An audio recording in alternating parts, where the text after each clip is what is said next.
हिंद नमस्कार फ्रेंड्स, ज्योति क्लासेस में आप सभी का एक बार फिर से स्वागत है। हेलो दोस्तों, कैसे हैं आप सभी? आई होप आप सभी बहुत ही अच्छे होंगे, स्वस्थ होंगे, स्टडी अपनी कंटिन्यू कर रहे होंगे। चलते हैं हमारी आज की मॉर्निंग की क्लास की तरफ। सभी को सुप्रभात, गुड मॉर्निंग। देखते हैं आज के दिन क्या है कुछ खास। तो आज हो गया फ्रेंड्स 8 जुलाई। जी हाँ, आज कौन सी डेट है? आज है 8 यानी कि 8 जुलाई। और 8 जुलाई के बारे में देख लेते हैं कि आज के दिन क्या है कुछ खास। दिन चलते हैं हमारी क्लास की तरफ।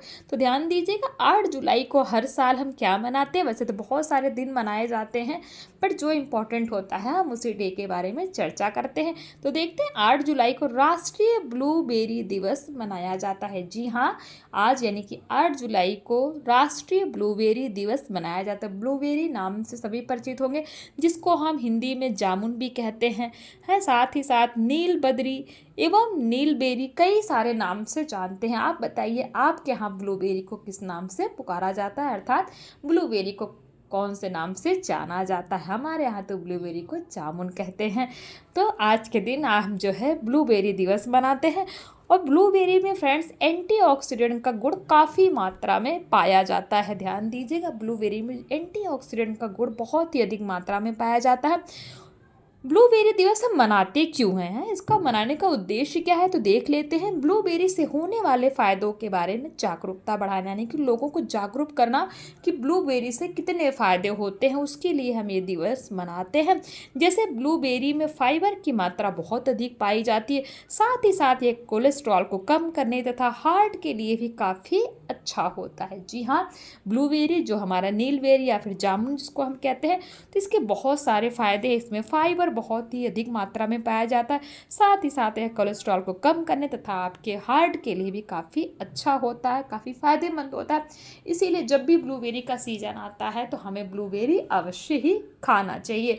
तो ये हमने देख लिया कि आज के दिन को हम किस दिवस के रूप में मनाते हैं। कमेंट के माध्यम से बताइए, ब्लूबेरी का सीजन कब आता है? साल में किस महीने में ब्लूबेरी का सीजन होता है? या फिर आप कह सकते हैं कि कौन सी ऐसी ऋतु है जब ब्लूबेरी उसमें होती है?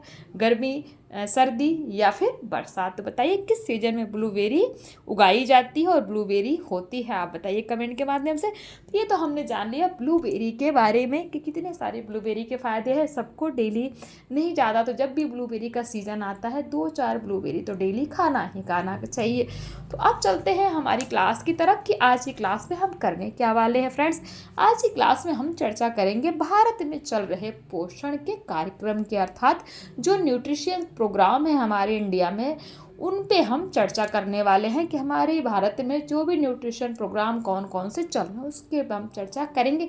बट इसको करने से पहले प्रीवियस क्लास का एक बार क्विक रिवीजन कर लेते हैं, क्योंकि आप सभी जानते हैं कितना इंपॉर्टेंट होता है प्रीवियस क्लास का क्विक रिवीजन। इंपॉर्टेंट क्यों होता है? क्योंकि हमने जो प्रीवियस में पढ़ा है और हम अभी जो पढ़ रहे हैं, दोनों ही पॉइंट्स को हम, या फिर आप कह सकते हैं दोनों ही टॉपिक को हम आपस में कनेक्ट कर पाते हैं। नहीं तो हम आगे का पढ़ते जाते हैं और प्रीवियस का भूलते जाते हैं अगर हम रिवीजन नहीं करते। ये अच्छी बात नहीं है हमारी स्टडी के लिए, इसीलिए हम जो है अपनी प्रीवियस क्लास का रिवीजन करते हैं। देख लेते हैं। तो प्रीवियस क्लास में हमने किया था पोषण समस्याओं का सामना करने के लिए सरकार की कुछ कार्य नीतियाँ देखी थी, इस पर हमने चर्चा की थी। साथ ही साथ जन स्वास्थ्य पोषण की समस्याओं का सामना करने के लिए कार्य नीतियों पे हमने चर्चा की थी, जिसमें हमारा आहार अथवा भोजन आधारित कार्य नीतियाँ, दूसरा हमारा पोषण आधारित अथवा औषधीय दृष्टिकोण पे हमने देखा था। साथ ही साथ कुछ क्वेश्चंस आप देखिए, ये तो हमने आपको दिए थे क्वेश्चन एज अ होमवर्क के रूप में। आई होप आपसे क्वेश्चन इजीली सॉल्व हुए होंगे और आपने इनको सॉल्व भी किया होगा। फिर भी कोई क्यूरी रह जाती फ्रेंड, मैं बार बार कहती हूँ कमेंट के माध्यम से पूछ लिया करिए। मेरा काम ही आपकी हेल्प करना है, इसीलिए तो हम जो है पढ़ रहे हैं। तो ये हमारी प्रीवियस क्लास थी। चलते हैं आज की क्लास में, देखते हैं कि न्यूट्रिशन के लिए हमारे इंडिया में कौन कौन से प्रोग्राम चल रहे हैं। तो देखते हैं भारत में चल रहे पोषण कार्यक्रम। पहला है एकीकृत बाल विकास सेवाएं, अर्थात इंटीग्रेटेड चाइल्ड डेवलपमेंट सर्विसेज। पहला कार्यक्रम क्या है जो पोषण के लिए भारत में चल रहा है? एकीकृत बाल विकास सेवाएं, अर्थात इंटीग्रेटेड चाइल्ड डेवलपमेंट सर्विस। यह होता क्या है देख लेते हैं। यह कार्यक्रम प्रारंभिक बाल्यावस्था देखभाल और विकास के लिए एक विस्तारित कार्यक्रम योजना है। इस कार्यक्रम में गर्भवती और स्तनपान कराने वाली माताओं, शिशुओं और 6 वर्ष तक के छोटे बच्चों को शामिल किया जाता है। ध्यान दीजिएगा, क्वेश्चन बन जाता है कि एकीकृत बाल विकास सेवाएं अर्थात इंटीग्रेटेड चाइल्ड डेवलपमेंट सर्विस में कौन कौन से लोग शामिल हैं, किसको शामिल किया गया? तो गर्भवती और स्तनपान कराने वाली महिलाओं या फिर माताओं, शिशुओं और 6 वर्ष तक के छोटे बच्चों को इस प्रोग्राम में शामिल किया गया। दूसरा प्रोग्राम है पोषणहीनता नियंत्रण कार्यक्रम अर्थात न्यूट्रिएंट डेफिशिएंसी कंट्रोल प्रोग्राम्स। यह कार्यक्रम विटामिन ए की कमी के कारण अंधेपन अर्थात ब्लाइंडनेस को रोकने के लिए संचालित किया जा रहा है। कौन सा? पोषणहीनता नियंत्रण कार्यक्रम। इसका काम क्या है कि विटामिन ए की कमी के कारण अंधेपन अर्थात ब्लाइंडनेस को रोकने के लिए इसको संचालित किया गया है। इस कार्यक्रम के अंतर्गत राष्ट्रीय रोग निरोधक कार्यक्रम एवं राष्ट्रीय आयोडीनहीनता विकार नियंत्रण कार्यक्रम का क्रियान्वयन किया जा रहा है। तीसरा जो प्रोग्राम है आहार पूरक कार्यक्रम अर्थात फूड सप्लीमेंटेशन। ध्यान दीजिएगा, फूड सप्लीमेंटेशन प्रोग्राम्स ये क्या है? इसके अंतर्गत मध्याह्न भोजन कार्यक्रम का क्रियान्वयन किया। मध्याह्न भोजन यानी कि जो बच्चों को दोपहर का भोजन स्कूल में दिया जाता है तो वो जो है इसके आहार पूरक कार्यक्रम के अंतर्गत दिया जाता है। चौथा जो प्रोग्राम है भोजन सुरक्षा कार्यक्रम अर्थात फूड सिक्योरिटी प्रोग्राम्स। इस कार्यक्रम के तहत जन वितरण प्रणाली, अंत्योदय अन्न योजना, अन्नपूर्णा योजना, कार्य के बदले अनाज, राष्ट्रीय कार्यक्रम इत्यादि का क्रियान्वयन किया जा रहा है। किसके अंतर्गत? भोजन सुरक्षा कार्यक्रम अर्थात फूड सिक्योरिटी प्रोग्राम्स के अंतर्गत। पांचवा जो है कार्यक्रम वो क्या है? स्वरोजगार एवं वैयक्तिक रोजगार योजनाएं अर्थात self employment and wage employment schemes. यह सामाजिक सुरक्षा कार्यक्रम है। तो ये कुछ तरह के कार्यक्रम हमारे भारत में चलाए जा रहे हैं। किसके लिए? न्यूट्रिशन अर्थात पोषण के लिए। कौन कौन से आपको पता होना चाहिए, इसको स्टॉक मार्क कर लीजिए फ्रेंड्स। बहुत ही ज़्यादा इम्पोर्टेंट है, मोस्ट इम्पोर्टेंट आप इसको कह सकते हैं। क्या? भारत में चल रहे पोषण कार्यक्रम जिसके अंतर्गत पहला हमने देखा एकीकृत बाल विकास सेवाएं अर्थात इंटीग्रेटेड चाइल्ड डेवलपमेंट सर्विस, जिसके अंतर्गत किसको रखा गया है? तो इसके अंतर्गत रखा गया है फ्रेंड्स गर्भवती और स्तनपान कराने वाली माताओं, शिशुओं और 6 वर्ष तक के छोटे बच्चों को शामिल किया गया। आपको पता होना चाहिए प्रोग्राम का नाम और प्रोग्राम किसके लिए चलाया गया है। दूसरा है पोषणहीनता नियंत्रण कार्यक्रम अर्थात न्यूट्रिएंट डिफिशियंसी कंट्रोल प्रोग्राम। यह कार्यक्रम किसके लिए किया गया है? तो विटामिन ए की कमी के कारण अंधेपन अर्थात ब्लाइंडनेस को रोकने के लिए यह कार्यक्रम चलाया गया। कौन सा? पोषणहीनता नियंत्रण कार्यक्रम। तीसरा है आहार पूरक कार्यक्रम अर्थात फूड सप्लीमेंटेशन प्रोग्राम। इसके अंतर्गत मध्याह्न भोजन बच्चों को दोपहर का खाना स्कूल में मिलता है, वो किसके प्रोग्राम के अंतर्गत चलाया गया है? तो आहार पूरक कार्यक्रम अर्थात फूड सप्लीमेंटेशन प्रोग्राम के अंतर्गत। चौथा जो प्रोग्राम है भोजन सुरक्षा कार्यक्रम फूड सिक्योरिटी प्रोग्राम, जिसके अंतर्गत जन वितरण प्रणाली, अंत्योदय अन्न योजना, अन्नपूर्णा योजना, कार्य के बदले अनाज, राष्ट्रीय कार्यक्रम इत्यादि का क्रियान्वयन किया जा रहा है। पांचवा जो प्रोग्राम हमने देखा स्वरोजगार एवं व्यक्तिक रोजगार योजना अर्थात self employment and veg employment schemes, या एक सामाजिक सुरक्षा कार्यक्रम यानी कि समाज की सुरक्षा के लिए स्वरोजगार एवं वैयक्तिक रोजगार योजना चलाई गई है। तो ये आपको पता होना चाहिए। 5 तरह के हमारे भारत में जो है न्यूट्रिएंट्स के यानी कि पोषण के कार्यक्रम चल रहे हैं। अब चलते हैं दूसरा जो टॉपिक है हमारा अल्प पोषण कम करने के लिए विभिन्न हस्तक्षेप आप कह सकते हैं। हस्तक्षेप का मीनिंग क्या है? रुकावट हो गया, किसी काम में रुकावट डालना। बाधा है और बोलते हैं ना इसमें अड़चन आ गई, अड़चन डाल दिया, बाधा डाल दिया, कई सारे नाम से जानते हैं बट इंग्लिश में इसका एक ही नाम है, क्या है? इंटरफेरेंस है। ध्यान दीजिएगा, इंटर बोलते हैं हमारे काम में इंटरफेरेंस मत करो, इंटरफेरेंस मत करो यानी कि बाधा मत डालो, आप हस्तक्षेप मत करो, रुकावट मत करो। तो इसीलिए जो हस्तक्षेप समझ सकते हैं। तो अल्प पोषण कम करने के लिए विभिन्न हस्तक्षेप। तो हस्तक्षेप क्या है और जिसके लिए उचित है वो देख लेते हैं। लाभ और चुनौतियां, हानियां, इन सभी पे हम चर्चा करेंगे। हस्तक्षेप क्या है? पोषण पूरक किसके लिए? डॉक्टरी उपचार, रोकथाम, विशिष्ट लक्ष्यों समूहों के लिए कार्यक्रम। ध्यान दीजिएगा। और इसके पोषण आधारित संबद्ध दीर्घ उपयोगिता, चुनौतियां, हानियां क्या है? दूसरे उपायों से अधिक महंगे हैं, कार्य क्षेत्र का सीमित लक्ष्य। तो ये हमने देख लिया। अब देखते हैं भोजन आधारित अथवा आहार आधारित नीतियां कौन कौन सी हैं।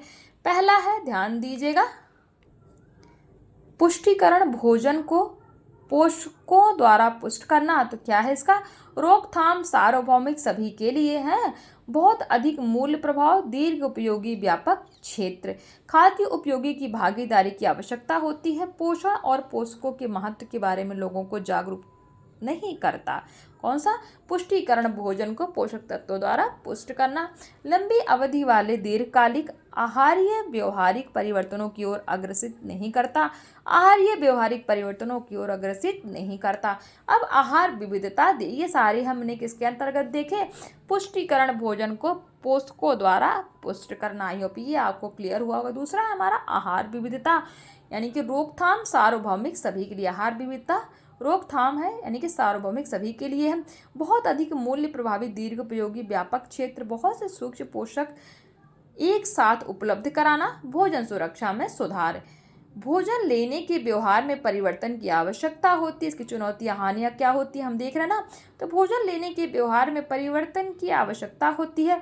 आर्थिक विकास की संभावना की आवश्यकता होती है। कृषि नीतियों में परिवर्तन की भी आवश्यकता होती है। किसमें? आहार विविधता में जो है इसकी चुनौतियां और हानियां हमने देख लिया। आई होप आपको समझ में आ गया।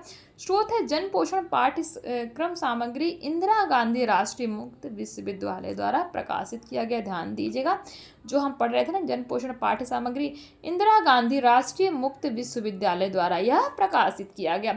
स्वास्थ्य देखभाल के बारे में चर्चा करते हैं। तो स्वास्थ्य मानव का एक मूलभूत अधिकार, यानी कि सभी को स्वस्थ रहने का अधिकार है, जिसमें सरकार का भी दायित्व होता है कि वह नागरिकों को समुचित स्वास्थ्य देखभाल की सुविधा उपलब्ध कराए। स्वास्थ्य की देखभाल केवल डॉक्टरी देखभाल नहीं होती, बल्कि इसमें बहुत सी ऐसी सेवाएं सम्मिलित हैं जिन्हें स्वास्थ्य के संवर्धित अर्थात प्रमोट करने, बनाए रखने, निगरानी रखने व स्वास्थ्य लाभ में सहायक होना चाहिए।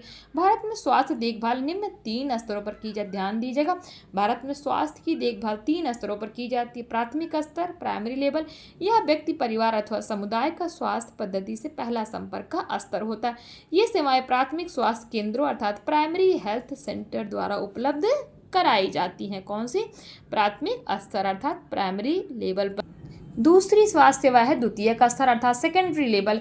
इस स्तर पर देश में जटिल कॉम्प्लेक्स स्वास्थ्य समस्याओं का समाधान जिला अस्पतालों एवं सामुदायिक स्वास्थ्य केंद्रों द्वारा किया जाता है। सामुदायिक स्वास्थ्य केंद्र परामर्श देने के पहले स्तर के रूप में कार्य करते हैं। तृतीयक स्तर फिर है टेरिटरी लेवल, या स्वास्थ्य देखभाल का उच्चतम स्तर होता है। यदि किसी समस्या का समाधान प्राथमिक एवं द्वितीयक स्तर पर नहीं हो पाता तो तृतीयक स्तर पर किया जाता है। मेडिकल कॉलेजों के अस्पताल, क्षेत्रीय अस्पताल, विशिष्ट अस्पताल एवं अखिल भारतीय आयुर्विज्ञान संस्थान तृतीयक स्तर के संस्थान है। इसके बारे में हमने पहले भी चर्चा की थी, है कि स्वास्थ्य के 3 स्तर, प्राइमरी, द्वितीयक और तृतीयक।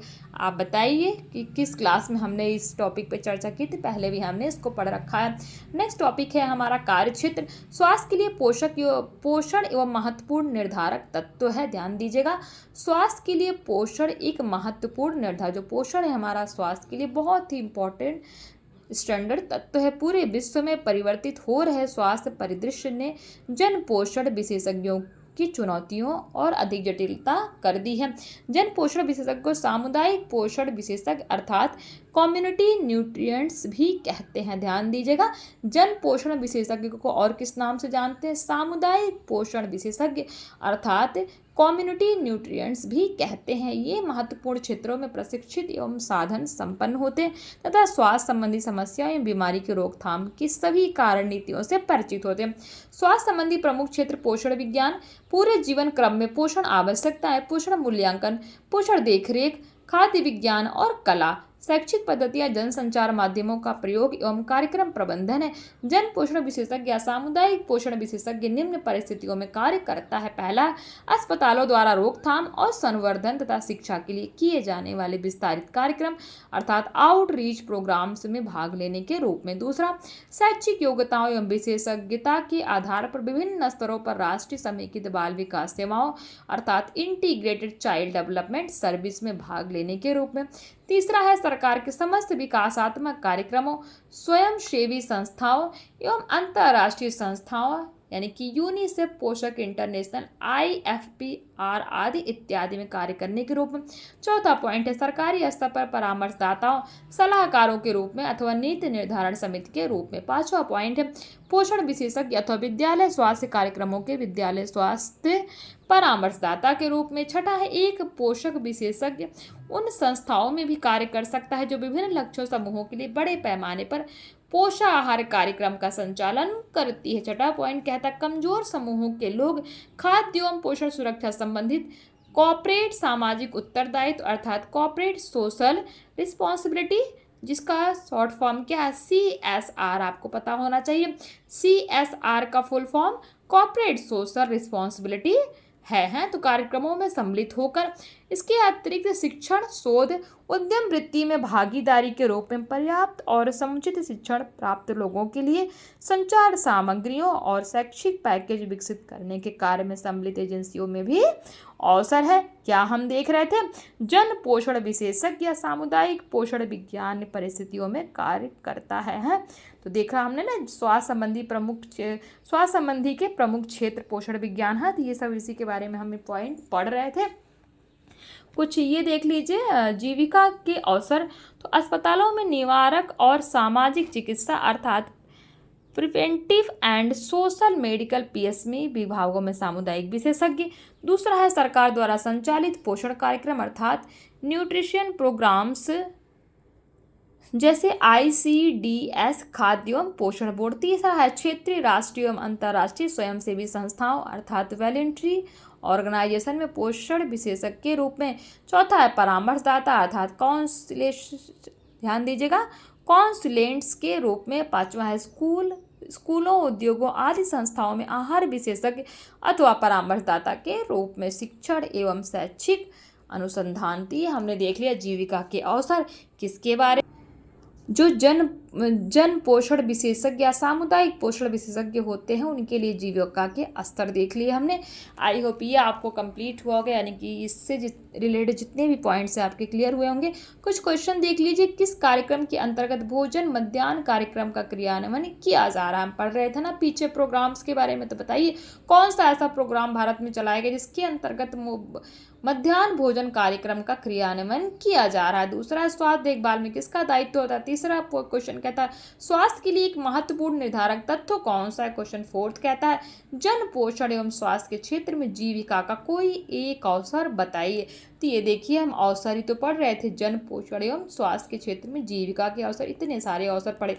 ये हमने जो कुछ पॉइंट्स के माध्यम से देखे, ये भी हमने देखे कितने सारे तो अवसर हैं किसके लिए, जन पोषण एवं स्वास्थ्य के क्षेत्र में जीविका के अवसर के लिए। तो आई होप आज की क्लास आपको समझ में आई होगी। ये देखिए वन लाइनर डेफिनेशन है, पोषण स्थिति क्या है, अल्प पोषण, कुपोषण, जन स्वास्थ्य, जन पोषण, राष्ट्रीय पोषण नीति, हस्तक्षेप पोषण कार्यक्रम। आप अभी के लिए इसका स्क्रीनशॉट ले लीजिए, कल हम इस पर चर्चा करेंगे। वैसे तो हमने इसको पढ़ ही रखा है, बट इसको वन लाइनर डेफिनेशन के तौर पे आपको दे दिया गया, जिससे कि आपके माइंड में आपसे कोई क्वेश्चन पड़े कि पोषण स्थिति क्या है आप बता सके, अल्प पोषण को शॉर्ट में आप बता सके, कुपोषण को आप बोल सके हैं। तो ये जो है डेफिनेशन के तौर पे दिया गया, जिसपे हम कल इस पे बात करेंगे। इसी के साथ हमारा ये चैप्टर कंप्लीट होता है। इसको हम देखेंगे, इसको पढ़ेंगे हम, ये जो हमारा वन लाइनर डेफिनेशन है, देन हम चलेंगे क्वेश्चन आंसर्स की तरफ। आई होप आज की क्लास आपको समझ में आई हो, कॉन्सेप्ट्स क्लियर हुआ हो, क्या क्या हमने पढ़ा एक बार आपको रिवाइज कर देती हूँ। तो फ्रेंड्स हमने आज पढ़ा भारत में चल रहे पोषण कार्यक्रम, जिसमें हमने 5 तरह के कार्यक्रम देखे हैं। फिर हमने देखा अल्प पोषण कम करने के लिए विभिन्न हस्तक्षेप यानी कि रुकावटें, तो उनके बारे में हमने चर्चा की। स्वास्थ्य देखभाल हमने देखा, फिर हमने कार्य क्षेत्र देखा, और जो हमारे जन पोषण एवं स्वास्थ्य के क्षेत्र में होते हैं उनके लिए जीविका के बारे में हमने पढ़ा, और कुछ क्वेश्चन आपको एज अ होमवर्क के रूप में दिया। तो ये सारी कहानी हमारी जो आप कह सकते हैं आज की क्लास में हमने मतलब एक पूरी का स्टोरी को हमने पढ़ा, एज ए स्टोरी के रूप में चर्चा की। आई होप आज की क्लास आपको समझ में आई हो। क्लास अच्छी लगी है तो प्लीज़ चैनल को सब्सक्राइब करें और इस वीडियो को ज़्यादा से ज़्यादा अपने दोस्तों के साथ शेयर करें, जिससे कि जो भी हमारे होम साइंस के लर्नर्स हैं उन सभी को इसका लाभ प्राप्त हो सके, और वो सभी हमारे साथ जुड़ कर के एक बड़ा सा परिवार हमारा बने हैं, जो कि हमें होम साइंस को बहुत आगे तक ले जाना है, अच्छे से इसकी पढ़ाई करनी है। तो प्लीज़ इसको ज़्यादा से ज़्यादा शेयर करें और अपनी राय भी हमें कमेंट के माध्यम से बताएं। और हाँ फ्रेंड्स, चैनल को सब्सक्राइब अवश्य करें, जिससे कि जब भी आपको वीडियो अपलोड होती है आपके पास नोटिफिकेशन पहुँचे और आपकी पढ़ाई में कोई बाधा ना आ सके। जैसे हमने बोला ना इंटरफेरेंस, अभी हम पढ़ रहे थे उसी का उदाहरण, कि कोई इंटरफेरेंस ना हो सके, कोई रुकावट ना आ सके। तो इसीलिए चैनल को आप जो है सब्सक्राइब करके नोटिफिकेशन ज़रूर ऑन कर लीजिए। तो मिलते हैं हमारे नेक्स्ट क्लास में, तब तक के लिए जय हिंद, नमस्कार, धन्यवाद।